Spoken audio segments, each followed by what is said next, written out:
اللہ وبرکاتہ۔ الحمد للہ رب العالمین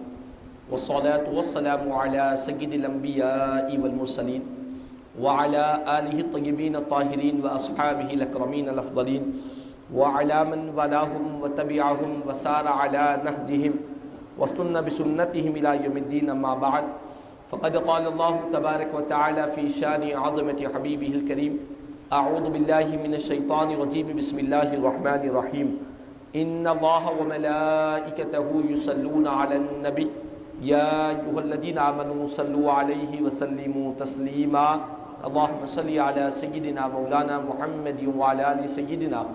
مولانا محمد وبارك وسلم صلاۃ و سلام علیک یا سیدی یا حبیبی یا رسول اللہ صلی اللہ تعالی علیہ وسلم۔ معزز حاضر محترم سامعین کرام، آئیے درس عقائد اہل سنت کے آغاز سے قبل ہم اور آپ مل کر انتہائی عقیدت و محبت کے ساتھ حضور آقائے نامدار سرور کون مکہ سارے عالمین کے مختار، مدینے کے تاجدار، مکے کے سردار، سید الابرار جناب احمد مصطفیٰ محمد مصطفیٰ صلی اللہ تعالی علیہ وسلم کی بارگاہ میں ایک مرتبہ محبت و عقیدت کے ساتھ بآواز بلند درود و سلام کا نذرانہ پیش کر لیں۔ اللہم صلی علی سیدنا مولانا محمد وعلی آل سیدنا مولانا محمد وبارک وسلم صلاۃ و سلام علیک یا سیدی یا حبیبی یا رسول اللہ صلی اللہ تعالی علیہ وسلم۔ معزز حاضرین و محترم سامعین کرام، جو حضرات پابندی سے ہمارے اس درس میں درس عقائد اہل سنت میں شرکت فرما رہے ہیں، وہ حضرات بخوبی واقف ہے کہ ہم جس موضوع پر ہماری گفتگو چل رہی تھی، جس ٹاپک پر ہم قرآن و حدیث کی روشنی میں بیان کر رہے تھے، وہ ہمارا موضوع تبرکات کے متعلق ہے کہ تبرکات کی جو اہمیت ہے، جو چیزیں اللہ کے نیک بندوں سے وابستہ ہو جاتی ہے، اللہ کے نیک بندوں سے جو چیزیں منسوب ہو جاتی ہے، خدا کے نیک بندوں سے جو چیزیں مس ہو جاتی ہے، لگ جاتی ہے، ان چیزوں میں اللہ تعالیٰ برکتیں رکھ دیتا ہے، ان چیزوں میں اللہ تعالیٰ اپنی خصوصی برکتیں رکھ دیتا ہے، اور ان چیزوں سے ہمیں برکت حاصل کرنا چاہیے، اس سے فیض حاصل ہونا چاہیے۔ مثال کی طور پر اس گزشتہ اتواروں کے موقع پر جو باتیں قرآن و حدیث کی روشنی میں بیان کی گئی کہ حضرت موسیٰ علیہ السلام اور حضرت ہارون علیہ السلام کی کچھ چیزیں جس کو وہ استعمال کیا کرتے تھے، مثال کی طور پر ان کا عصا، جس عصا پر ٹیک لگا کر حضرت موسیٰ علیہ السلام چلا کرتے، حضرت ہارون علیہ السلام جو کپڑا اپنے سر پر باندھا کرتے جو ان کا عمامہ ہوتا،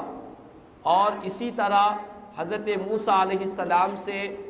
جو لباس وہ پہنتے، ان کی جو نالین ہوتی، وہ چیزیں ایک تابوت کے اندر تھی، ایک صندوق کے اندر تھی، جس کا ذکر اللہ تعالیٰ نے قرآن کریم میں بیان فرمایا کہ اس تابوت کی وجہ سے وہ قوم حضرت موسیٰ علیہ السلام کے ماننے والے اور سابقہ امتیں اس تابوت سے برکتیں حاصل کرتے۔ جس تابوت کے اندر حضرت موسیٰ علیہ السلام کی نالین تھی، جس تابوت کے اندر حضرت موسیٰ علیہ السلام کا عصا تھا، جس تابوت کے اندر حضرت ہارون علیہ السلام کا امام شریف تھا، یہ چیزیں اس تابوت کے اندر تھی، اور وہ قوم اس تابوت کی وجہ سے دشمنوں کے سامنے جب مقابلہ ہوتا، اس تابوت کو سامنے رکھتے اور اللہ سے دعا کرتے تو اللہ تعالیٰ اس تابوت کی برکت سے انہیں کامیابی عطا فرماتا، دشمنوں کے خلاف انہیں فتح و نصرت عطا فرماتا۔ تو جو چیزیں بھی اللہ کے نیک بندوں سے، صالحین سے منسوب ہو جاتی ہے، منسلک ہو جاتی ہے، اور اللہ کے نیک بندوں سے جو چیز مس ہو جاتی ہے، ان کو چھو جاتی ہے، ان چیزوں میں اللہ تعالیٰ بے پناہ برکتیں رکھ دیتا ہے۔ اور صحابہ کرام بھی پیارے آقا کریم صلی اللہ علیہ وسلم کی ذات بابرکت سے جو چیز بھی مس ہو جاتی، حضور کے پیالے سے وہ برکت حاصل کرتے۔ نبی کریم صلی اللہ علیہ وسلم جس مشکیزے سے پانی پیتے، اس مشکیزے کے ٹکڑے سے وہ برکت حاصل کیا کرتے۔ آقا کریم صلی اللہ علیہ وسلم کے جبہ مبارکہ سے برکت حاصل کیا کرتے۔ تو یہ برکتیں حاصل کرنا یہ اللہ کے نیک بندوں کا طریقہ رہا، اور خود قرآن نے اس کی تعلیم دی ہے، اور خود صحابہ کرام تبرکات کی بڑی اہمیت سمجھتے اور اس سے برکتیں حاصل کرتے۔ اور اس کے علاوہ یہ تو اللہ کے نیک نبیوں کا معاملہ تھا، اور مزید کچھ باتیں آپ کے گوشے گزار کروں گا کہ حضرت علی رضی اللہ تعالیٰ عنہ، مولا کائنات حضرت سیدنا علی مرتضیٰ رضی اللہ تعالیٰ عنہ، جس وقت آپ عراق میں موجود تھے، آپ کے پاس اہل شام کا ذکر کیا گیا، ملک شام کا ذکر کیا گیا، اور لوگوں نے مولا کائنات سیدنا علی مرتضیٰ رضی اللہ تعالیٰ عنہ سے فرمایا کہ آپ اہل شام یعنی شام کے رہنے والوں کے لیے آپ لعنت بھیجیں، ان پر ان کے لیے بد دعا کریں۔ تو مولا کائنات حضرت سیدنا علی مرتضیٰ رضی اللہ تعالیٰ عنہ نے فرمایا، حدیث پاک ہے، مولا کائنات سیدنا علی مرتضیٰ رضی اللہ تعالیٰ عنہ نے جو کلمات بیان فرمائے کہ لوگوں میں شام پر لعنت نہیں بھیجتا، شام کے رہنے والوں پر لعنت اور بد دعا نہیں بھیجتا۔ اس کی وجہ کیا ہے؟ تو انہوں نے فرمایا کہ میں نے خود نبی کریم صلی اللہ تعالیٰ علیہ وسلم کو فرماتے سنا ہے، حضور نے ارشاد فرمایا ہے۔ سرکار نے کیا ارشاد فرمایا؟ فرماتے ہیں مولا کائنات، الابدال یکونون بالشام وہم 40 رجلا۔ نبی کریم صلی اللہ علیہ وسلم نے ارشاد فرمایا کہ لوگوں، ملک شام میں ہمیشہ 40 ابدال ہوں گے، 40 ابدال ہوں گے ملک شام میں۔ آقا کریم صلی اللہ علیہ وسلم نے ابدال فرمایا۔ یہ ابدال کیا کون ہوتے ہیں؟ یہ اللہ کے نیک بندے ہوتے ہیں، خدا کے محبوب بندے ہوتے ہیں۔ اولیاء اللہ کے جو درجات ہے، کوئی قطبیت کے درجے پر ہوتا ہے، کوئی غوث ہوتا ہے، کوئی ابدال ہوتا ہے۔ اولیاء اللہ کے درجوں میں کا ایک درجہ ابدال کا ہے۔ پیارے آقا نے فرمایا کہ لوگوں، ملک شام میں 40 ابدال ہوں گے، اور آقا فرماتے کلما مات رجل ابدل اللہ مکانہ رجلا۔ جب کبھی ان 40 اللہ کے نیک بندوں میں سے 40 ابدال اللہ کے نیک بندوں میں سے کسی ایک اللہ کے نیک بندہ دنیا سے پردہ کر جاتا ہے، دنیا سے وصال ہو جاتا ہے، تو اللہ تعالیٰ اس نیک بندے کی جگہ ایک دوسرے کو ابدال مقرر فرما دیتا ہے، ایک دوسرے کو وہ مقام عطا فرما دیتا ہے۔ اس کے بعد نبی کریم صلی اللہ علیہ وسلم نے فرمایا کہ لوگوں، یہ جو اللہ کے نیک بندے ہوتے ہیں، ان سے کیا فائدہ ہوتا ہے؟ عوام کو کیا فائدہ ہوتا ہے؟ امت کو کیا فائدہ ہوتا ہے؟ ان نیک 40 بندوں سے، اللہ کے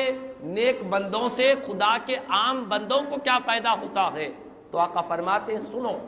یسقا بہم الغیث وینتصر بہم علی الاعداء ویصرف عن اہل الشام بہم العذاب۔ حدیث پاک پیارے آقا فرماتے ہیں کہ لوگوں، اللہ کے ان 40 ابدالوں کی وجہ سے،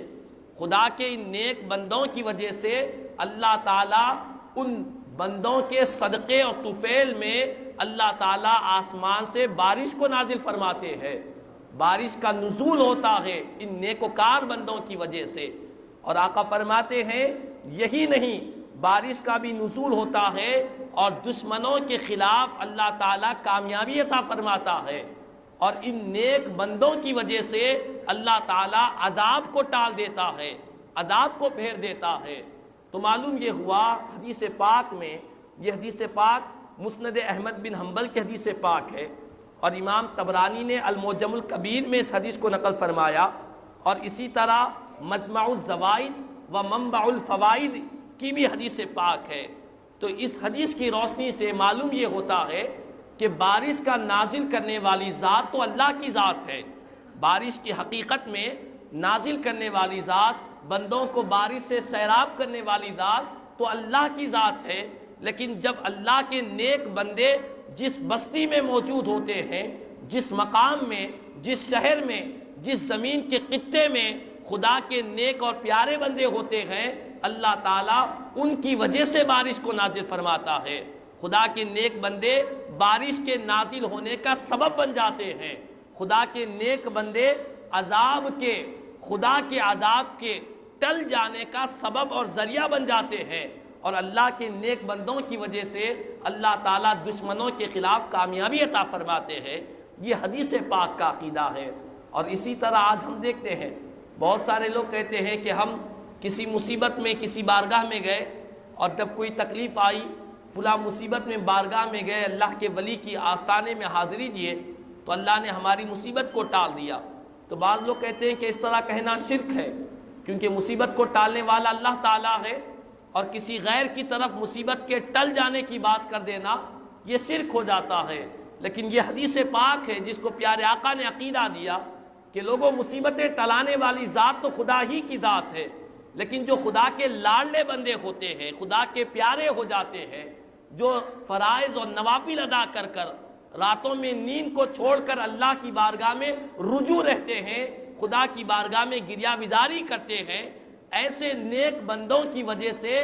اللہ تعالیٰ اپنے بندوں کی عام بندوں کی مدد فرماتا ہے، بارش کو نازل فرماتا ہے. یہ حدیث پاک میں پیارے آقا نے ہم کو عقیدہ دیا ہے، جس عقیدے پر آج آپ اور ہم موجود ہیں کہ مصیبتوں میں تکالیف میں اللہ کے نیک بندوں کے پاس جاتے ہیں اور یہ عقیدہ رکھتے ہیں کہ اللہ کے نیک بندوں کی وجہ سے اللہ تعالی ہم سے مصیبتوں کو ٹال دے گا، عذاب کو ٹال دے گا، تکالیف کو حل کر دے گا. یہ عقیدہ یہ ہمارا من گھڑت عقیدہ نہیں ہے، اہل سنت کا اپنا من گھڑت عقیدہ نہیں ہے، بلکہ رسول کریم صلی اللہ تعالی علیہ وسلم نے یہ عقیدہ ہم کو صحابہ کرام کے ذریعے عطا فرمایا ہے. تو اسی طرح یہ حدیث پاک ہے. اب آئیں اس حدیث کی شرح میں، اس حدیث پاک کی شرح میں حضرت ملا علی قاری رحمۃ اللہ تعالی علیہ بڑے محدث گزرے ہیں، انہوں نے ایک شرح لکھی ہے مشکات المصابیح کی شرح جس کا نام مرقات المفاتیح ہے. بڑے محدث گزرے ہیں. مرقات المفاتیح میں اس حدیث کی شرح میں بیان فرماتے ہیں کہ لوگوں ای ببرکتہم او بسبب وجودہم فیما بہم یدفع البلاء عن ہذہ الامہ. فرماتے ہیں کہ لوگوں یہ حقیقت ہے کہ اللہ تعالیٰ اپنے نیک بندوں کی برکت کی وجہ سے اور ان کا جو وجود ہوتا ہے، ان کا وجود بھی جہاں ہوتا ہے ان کا وجود بھی برکتوں والا وجود ہو جاتا ہے. ان کے وجود کے سبب سے اللہ تعالیٰ اس امت سے بلاؤں کو ٹال دیا کرتے ہیں، اس امت سے اللہ تعالیٰ بلاؤں کو ٹال دیتے ہیں. اللہ کے نیک بندوں کے وجود اور ان کے رہنے اور ان کے سبب سے اللہ تعالیٰ بلاؤں کو ٹال دیتے ہیں. یہ عقیدہ کون دے رہے ہیں؟ عظیم محدث ہے حضرت ملا علی قاری رحمۃ اللہ کی تعالی علیہ مرقات المفاتیح شرح مشکات المصابیح میں دے رہے ہیں. تو خلاصہ کلام یہ ہے، ضرورت اسی بات سے ہے، اس حدیث پاک سے ہم کو یہ عقیدہ معلوم ہوا کہ اللہ کے جو نیک بندے ہوتے ہیں وہ مصیبتوں کے، تکالیف کے اور مشقتوں اور بلاؤں کے ٹلنے کا بہترین ذریعہ ہوتے ہیں اور سبب ہوتے ہیں. اللہ تعالیٰ انہی کی وجہ سے مصیبتوں کو ٹال دیتے ہیں. اب آئیں سلف صالحین کا کیا طریقہ رہا، اللہ کے نیک بندوں کا کیا طریقہ رہا. جب ان کی زندگیوں میں کوئی مصیبت آتی تو وہ مصیبتیں، وہ تکالیفیں دور کیسے ہوتی. تو اللہ کے نیک بندے سلف صالحین کا بھی یہی عقیدہ رہا. چنانچہ حضرت امام شافعی رحمۃ اللہ تعالی علیہ بڑے امام گزرے ہیں، چاروں اماموں میں سے 4 امام ہیں جن کی پیروی کی جاتی ہے. ان میں سے ایک امام حضرت امام شافعی رحمۃ اللہ تعالی علیہ، آپ کے بارے میں فرماتے ہیں خطیب بغدادی رحمۃ اللہ تعالی علیہ تاریخ بغداد میں بڑی اہم اور تاریخ کی کتابوں میں بڑی معتبر کتاب مانی جاتی ہے. خطیب بغدادی کی تاریخ بغداد اس کتاب کو بڑی اہم کتاب مانا جاتا ہے. اور اسی طرح علامہ ابن عابدین شامی رحمۃ اللہ تعالی علیہ رد المحتار علی الدر المختار میں اس واقعے کو نقل فرماتے ہیں کہ امام شافعی رحمۃ اللہ تعالی علیہ جب کبھی آپ بغداد کو تشریف لاتے اور بغداد کو تشریف لانے کے بعد آپ کیا کرتے؟ فرماتے ہیں انی لاتبرک بابی حنیفہ. فرماتے ہیں کہ لوگوں میں جب بغداد کو آتا ہوں تو ضرور بضرور حضرت امام اعظم ابو حنیفہ رضی اللہ تعالیٰ عنہ جن کے آپ اور ہم پیروی کرتے ہیں، جو ہمارے امام ہے، امام شافعی خود ایک امام ہے، آپ کی خود پیروی کی جاتی ہے. آپ فرماتے ہیں میں جب بغداد کو آتا ہوں تو امام اعظم ابو حنیفہ رضی اللہ تعالیٰ عنہ کی بارگاہ میں حاضر ہو کر برکت حاصل کرتا ہوں. ان کی بارگاہ سے فیض حاصل کرتا ہوں۔ یہ کون فرما رہے ہیں؟ امام شافعی، جن کی دنیا اقتدا کرتی ہے، وہ ہمارے امام کی مزار کے پاس، ان کی قبر شریف کے پاس جاتے اور بغداد جب بھی آتے فرماتے ہیں کہ میں ابو حنیفہ سے برکت حاصل کرتا ہوں۔ اور یہی نہیں، فرماتے ہیں وَأَجِيءُ إِلَىٰ قَبْرِهِ فِي كُلِّ يَوْمٍ، میں بغداد جب بھی آتا ہوں ہر دن امام اعظم ابو حنیفہ رضی اللہ تعالیٰ عنہ کی قبر شریف کے پاس جایا کرتا ہوں، وہاں پر حاضر ہوتا ہوں۔ اور فرماتے ہیں فَإِذَا عُرِضْتُ لِي حَاجَةٌ صَلَّيْتُ رَكَعَتَيْنِ وَجِئْتُ إِلَىٰ قَبْرِهِ وَسَأَلْتُ اللَّهَ الْحَاجَةَ عِندَهُ، فرماتے ہیں کہ جب کبھی مجھے کوئی حاجت پیش ہوتی، کوئی ضرورت پیش ہوتی، کوئی مسئلہ حل نہیں ہوتا، تو حاجت کے وقت میں حضرت امام اعظم ابو حنیفہ رضی اللہ تعالیٰ عنہ کی قبر شریف کے پاس جانے سے پہلے 2 رکعت نماز ادا کرتا، 2 رکعت نماز ادا کرتا۔ نماز ادا کرنے کے بعد سیدھے امام اعظم ابو حنیفہ رضی اللہ تعالیٰ عنہ کی قبر شریف کے پاس جاتا اور وہاں پر جا کر اللہ کی بارگاہ میں اپنی حاجت کو پیش کرتا، وہاں پر جا کر اللہ کی بارگاہ میں اپنی حاجت کو پیش کرتا۔ آپ غور کریں، جس طرح آج بہت سارے لوگ ہم سے کہتے ہیں کہ مصیبت آتی ہے تو ہم سیدھے حضرت بابا شرف الدین رحمۃ اللہ تعالیٰ علیہ کے پاس جاتے ہیں، کوئی تکلیف آتی ہے تو ہم سیدھے حضرات یوسفین رحمۃ اللہ تعالیٰ علیہ کے پاس جاتے ہیں، تکلیف آتی ہے، کوئی مصیبت اور کوئی معاملہ درپیش ہوتا ہے، ہم کسی اللہ والے، اللہ کے ولی کے پاس جاتے ہیں۔ یہ ہمارا جو طریقہ ہے،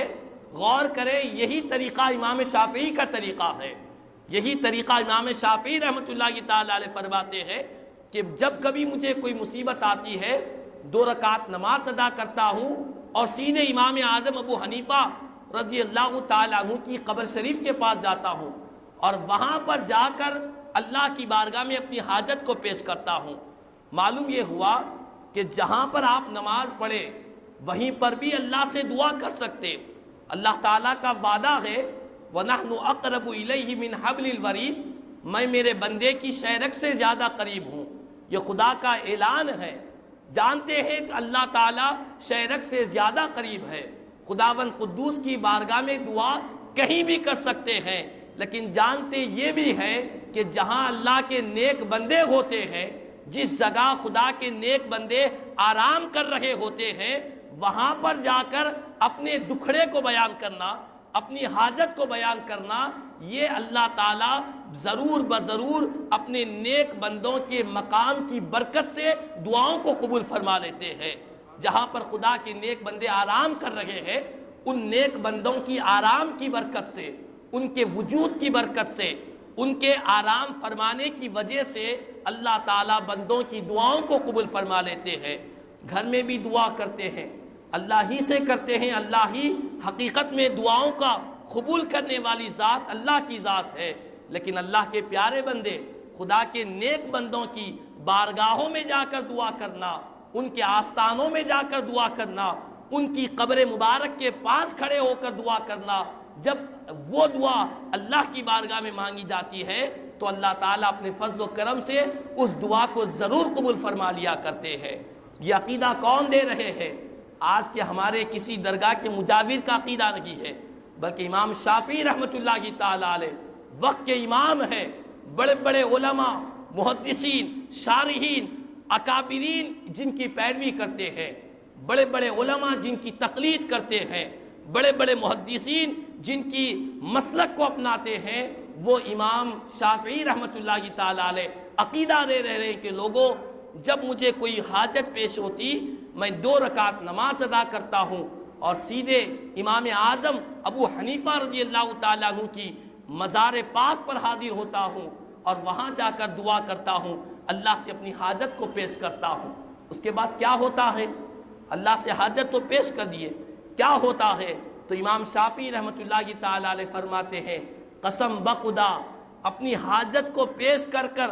ابھی وہاں سے ہٹتا بھی نہیں ہوں حتیٰ تقضا، یہاں تک کہ میری حاجت پوری ہو جاتی ہے، میری ضرورت پوری ہو جاتی ہے۔ جو مسئلہ مجھے درپیش ہو چکا اللہ تعالیٰ اپنے فضل و کرم سے اس مسئلے کو مکمل فرما دیتے ہیں۔ تو معلوم یہ ہوا کہ نفع پہنچانے والی ذات تو اللہ کی ذات ہے، فائدہ پہنچانے والی ذات تو اللہ کی ذات ہے۔ آپ گھر میں بھی دعا مانگے اللہ ہی سے دعا مانگے، آپ مسجد میں بھی دعا مانگتے ہیں اللہ ہی سے دعا مانگتے ہیں، اللہ ہی مصیبتوں کو ٹالنے والا ہے۔ لیکن اللہ کے جو نیک بندے ہوتے ہیں، صالحین ہوتے ہیں، ان کے مزارات کے پاس ہم جاتے ہیں، ان کی عبادت کے لیے نہیں جاتے۔ عبادت کرنا شرک ہے، زیارت کرنا شرک نہیں ہے۔ اللہ کے نیک بندوں کی زیارت میں اور عبادت میں بڑا فرق ہوا کرتا ہے۔ اور امام شافعی رحمۃ اللہ تعالی علیہ فرماتے ہیں کہ جب بھی مجھے کوئی مصیبت آتی ہے میں سیدھے امام اعظم ابو حنیفہ رضی اللہ تعالیٰ عنہ کی قبر شریف کے پاس جایا کرتا ہوں۔ تو خلاصہ کلام یہ ہے، ضرورت اسی بات کی ہے، ہم جو اس عقائد اہل سنت پر دائم و قائم ہیں، یہ عقیدہ ہمارا من گھڑت عقیدہ نہیں ہے، ہم نے خود سے نہیں بنا لیا۔ یہ عقیدہ قرآن و حدیث کا عقیدہ ہے، سلف صالحین کا عقیدہ ہے۔ اللہ کے نیک بندوں نے، محدثین نے، شارحین نے، اکابرین نے، ائمہ نے ہم کو یہ عقیدہ دیا، اور اسی عقیدے پر ہم دائم و قائم ہیں۔ اور ہماری ذمہ داری بنتی ہے کہ جس عقیدے پر ہم دائم و قائم ہیں، اس عقیدے کے بارے میں ہم معلومات حاصل کرتے رہے، دوسروں تک پہنچاتے رہے، تاکہ آج کی اس بدعقیدہ اور گمراہ جماعتیں جو بڑی تیزی کے ساتھ نوجوانوں کو گمراہ کر رہی ہے، ہم اپنے عقائد کی حفاظت کر سکیں، اور عقائد ہی کی بنا پر اللہ تعالیٰ اعمال کو شرف قبولیت عطا فرماتے ہیں۔ اللہ تبارک و تعالیٰ سے دعا ہے اللہ تبارک و تعالیٰ اپنے فضل و کرم سے آقا کریم صلی اللہ تعالیٰ علیہ وسلم کے صدقے طفیل سے ہم تمام کو عقائد حق، عقائد اہل سنت والجماعت پر دائم و قائم رہنے کی توفیق عطا فرمائے۔ کہنے سننے سے زیادہ مجھے اور ہم تمام کو عمل کی توفیق عطا فرمائے، اور آنے والی نسلوں تک عقائد اہل سنت کو صحیح و سالم طریقے سے پہنچانے کی توفیق عطا فرمائے۔ آمین ثم آمین۔ الحمدللہ۔